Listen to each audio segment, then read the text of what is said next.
Hey Gearslutz, this is Tom from Eventide here, and we're showing our new structural effects plugin, Fission.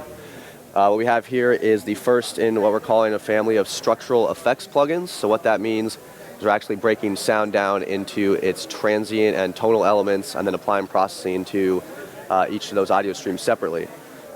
Excuse me.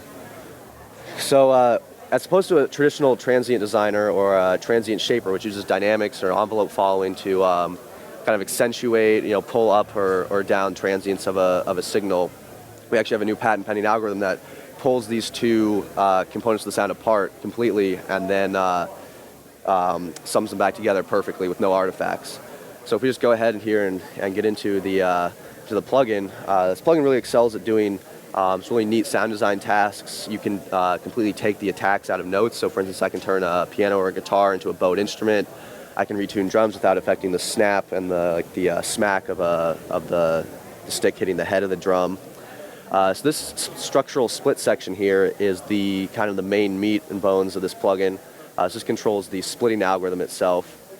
So you have the source type selector here. This kind of optimizes our splitting algorithm to a variety of sources. So in this case, I'm going to put it on guitar. This focus slider actually is it's basically biasing the algorithm to choose, to select parts of the signal to be transient or tonal. So you can see if I start playback here, you can see I'm getting kind of the attack of the notes here and then the tonal ring out of the guitar.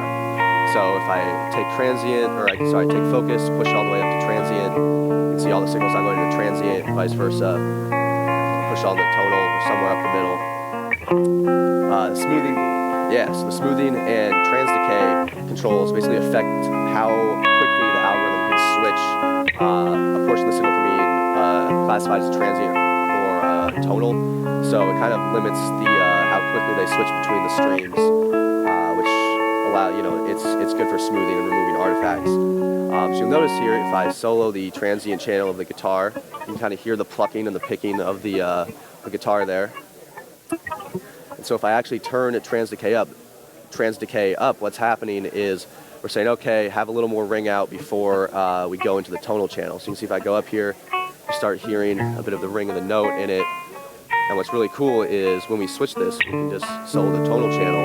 Now we have this weird, ethereal, bowed sound on this guitar, which hasn't been possible before. Like I said, it's also really cool for doing some drum tricks. So say you have a snare drum that's ringing out quite a bit, you don't really like the sound of it. What's really nice is you can say, okay, I just want to totally remove the ring of that snare drum. We can do that in this plugin. So I've got the snare sample here. It's got the kind of bad ringiness to it. Say I want to minimize that in my mix. You just pull this down here, and all of a sudden, you have a snare drum that is just a smack, and there's no body to it. It's also really cool if you want to say, you're on toms, and you want to pitch the toms but not affect the snap and the hit of the drum. So you can hear I've got the transient going. That's getting pulled out before we do this pitch shifting. So I can actually hear you change the pitch of the snare drum without affecting the total portion of the signal.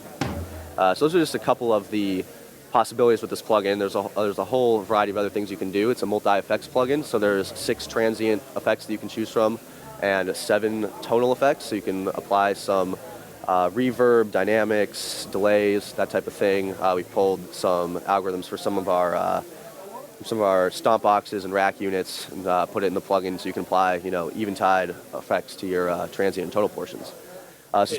Thanks very much, Tom. Yeah, sure. So it should be coming out at the end of February. And how much? We're estimating $199. With an intro price probably $99.